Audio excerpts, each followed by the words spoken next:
Shalom, kembali lagi kita di 5 Minute Devotion. Hari ini kita akan dilayani oleh Pastor Senikana. Sebelumnya kita akan berdoa terlebih dahulu.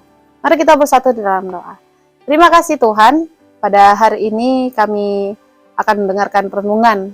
Biarlah Tuhan Engkau yang memberkati kami, menjamah hati dan pikiran kami, agar kami boleh mengerti dan dapat menerima, dan serta hati kami mau melakukan firman-Mu. Berkati hamba-Mu yang telah Engkau persiapkan untuk menyampaikan firman-Mu, biarlah pengurapan yang daripada Tuhan, tuntunan yang daripada Roh Kudus, menuntun hamba-Mu untuk berkata-kata sesuai dengan kehendak Tuhan. Sehingga Tuhan, setiap firman yang disampaikan itu boleh memberkati kami, dan membuat kami semakin bertumbuh di dalam Tuhan. Terima kasih Tuhan Yesus Kristus, kami siap untuk mendengarkan firman-Mu. Dalam nama Yesus kami berdoa dan mengucap syukur, haleluya. Amin. Shalom Bapak Ibu Saudara sekalian dikasihi oleh Tuhan kita Yesus Kristus. Jumpa lagi di 5 Minute Devotion Keluarga Allah Blessing. Baik, kita akan sama-sama melihat Alkitab di dalam Yohanes 14 ayat 16 sampai 18. Tema yang diberikan kepada saya adalah penyertaan Tuhan. Kita baca bersama-sama Yohanes 14 ayat 16 sampai 18. Demikian firman Tuhan. Aku akan minta kepada Bapa dan Ia akan memberikan kepadamu seorang penolong yang lain, supaya Ia menyertai kamu selama-lamanya, yaitu Roh kebenaran. Dunia tidak dapat menerima Dia sebab dunia tidak melihat Dia dan tidak mengenal Dia. Tetapi kamu mengenal Dia sebab Ia menyertai kamu dan akan diam di dalam kamu. Aku tidak akan meninggalkan kamu sebagai yatim piatu. Aku datang kembali kepadamu.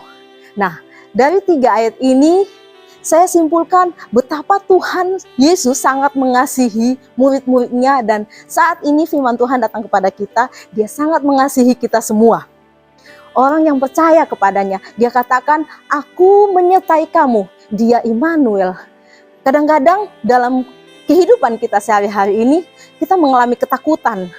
Entah itu dalam situasi rumah tangga, keluarga, dalam pekerjaan, bahkan dalam situasi orang tua dan anak, hubungan orang tua dan anak mulai gede, mulai berontak, kita mulai ketakutan, kita mulai berpikir, kita mau lari sama siapa yang tolong kita. Nah, firman Tuhan hari ini mengatakan bahwa Allah menyertai kita, dikatakan bahwa supaya Tuhan akan berikan kita penolong, yaitu Roh Kudus. Di sini dikatakan Roh kebenaran. Dia akan menyertai kita selama-lamanya, bukan cuma 1 hari, 2 hari. Kadang-kadang kan, misalnya saya keluar kota, saya titip anak saya ke papanya.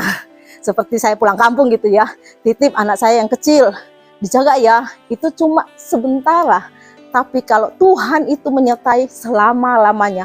Orang manusia hanya bisa menyertai kita sebentar, tapi Dia berikan kita penolong, menyertai kita selama-lamanya. Berbicara tentang penyertaan Tuhan, Tuhan berkata bahwa Dia tidak akan meninggalkan kita sebagai yatim piatu. Berarti Dia terus akan mengayomi kita. Dikatakan Roh kebenaran, Dia akan tuntun kita. Kita tidak akan tersesat. Google Maps itu kadang-kadang menyesatkan kita. Kita bilang, tanya Google aja. Kita tanya, saya pernah nyasar saudara. Dia tidak menuntun kita dengan baik. Saya pernah nyasar, sudah lihat tuntunan mapnya, tiba di depan pintu kuburan. Tapi kalau saya katakan Roh kebenaran itu, Dia tidak pernah berikan kita tersesat. Kita tidak pernah nyasar kemana-mana, asalkan kita minta tuntunannya. Dia menyertai kita, Dia Immanuel.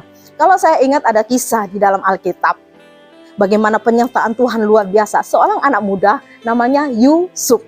Yusuf ini masih muda belia. Alkitab mencatat bahwa dia sangat muda. Dia anak bungsu gitu ya.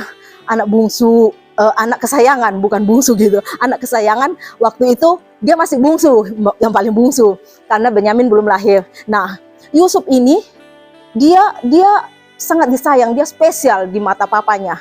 Nah, artinya akhirnya kakak-kakaknya iri sama dia. Dia mendapat mimpi yang begini dan begini, sudah baca dalam Kejadian ya. Kejadian 38 seterusnya. Dalam Kejadian 39 Alkitab berkata begini. Adapun Yusuf telah dibawa ke Mesir, dia dijual sama kakak-kakaknya.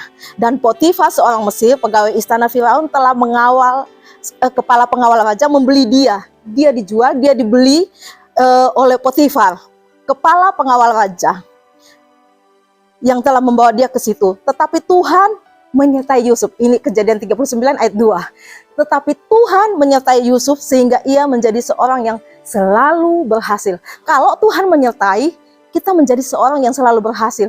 Tidak pandang itu keberhasilan, mungkin kita secara materi tidak berlimpah-limpah seperti orang yang kaya raya. Tetapi percayalah kalau Tuhan beserta dengan kita, kita akan dituntun, tidak akan tersesat. Keberhasilan demi keberhasilan akan kita raih.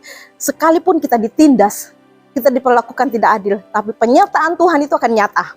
Waktu akan menjawabnya. Itu sebabnya mari jangan takut. Tuhan beserta dengan kita. Dia Immanuel, Dia beserta dengan kita sampai selama-lamanya. Tidak ada batasan waktu. Selama kita ada di dunia, Dia beserta dengan kita. Bahkan ketika kita dipanggil, Dia tetap beserta dengan kita. Haleluya. Tuhan Yesus memberkati.